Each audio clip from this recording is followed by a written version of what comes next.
Day 10 in Rio, and Sophie Hitchon became the first British hammer thrower to win an Olympic medal, breaking her own British record to take bronze. Well, Juliet Dunlop was with Sophie's parents at her club, the Blackburn Harriers, where it all really started for Sophie there, didn't it, Juliet?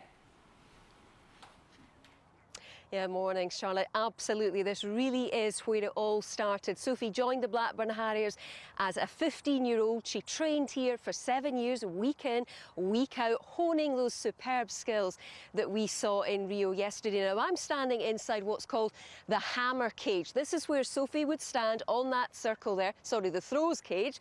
She would stand there, spin very quickly 4 times before then throwing the hammer. Now, I'm going to show you exactly how far Sophie threw yesterday. So let's turn round now. There's a group of club members way down there in the distance. Hopefully they're going to give us a wave.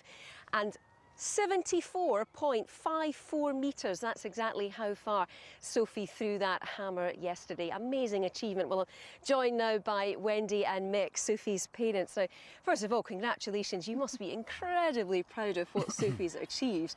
But if I can just take you back to yesterday, just how nervous were you watching? Because it came down to the final throw, didn't it?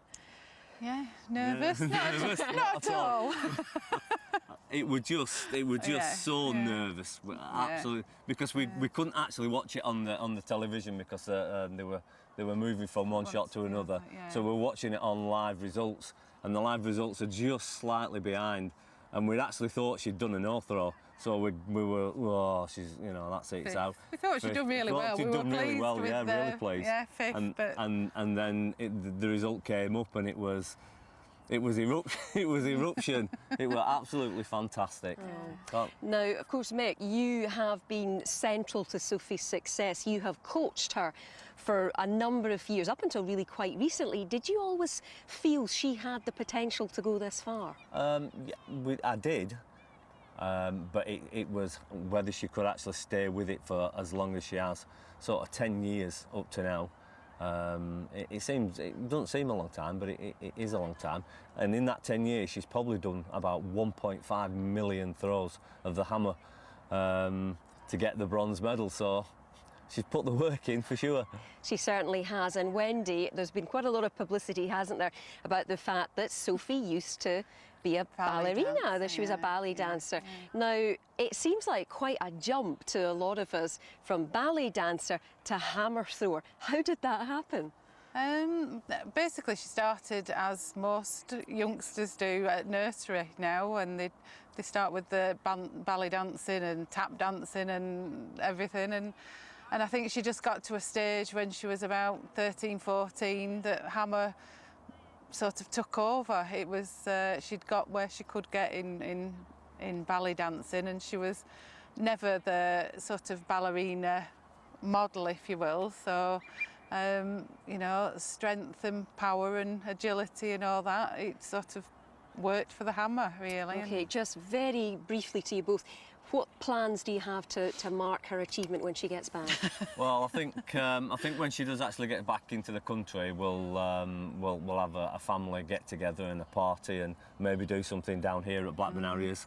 But we'll just enjoy it. We'll just really enjoy it. It's going to be a fantastic time when she comes home. It seems weeks now since we've seen her properly, so it'll be fantastic. Yeah. Right, well, congratulations again to you both.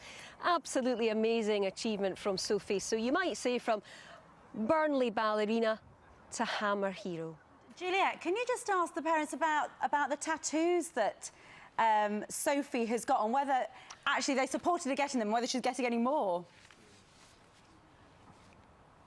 Right, I will find out. Now, I've just been asked, Randvi would like to know a bit about Sophie's tattoos. I understand she's got some Olympic rings, is that right? Yeah, is it on a... Yeah, on the side, yeah. Yeah, whichever side, yeah. Yeah, it seems to be the thing everybody wants now is that once you've done the Olympic Games, the first thing they do is put the rings on, and I mean, some people are desperate to have these rings put on. So when she came back, she decided... That was from London 2012. She decided that... Her dad promised her.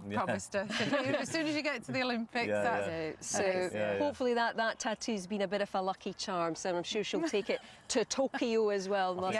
She wants to. So there we are. So ballerina, hammer thrower, tattoos. There we have it. What a great role model, thank actually. you. And we would show you the pictures, but she did a naked photo shoot, which is in one of some of the papers as well. I'm not sure we can really show you. But what is brilliant about her as a role model for young women is she says, I love my big thighs because without them, I could not pick up the hammer. And that's what her mum was saying. She didn't have the physique for a ballerina, but she embraced her body and went with what she could made do. it work. What a great woman she is. It is tough to come fourth, but you've also got to look on paper. If you weren't even expected to make a final, then a fourth could be deemed as a good result, because it's a big wide world out there, and the Olympics is a pinnacle. So a fourth isn't really a failure, but to the sportsman it is a little bit like, oh, it's so It's close to crushing, medal. especially, I'm guessing, if you're running towards the end of your career. Yeah.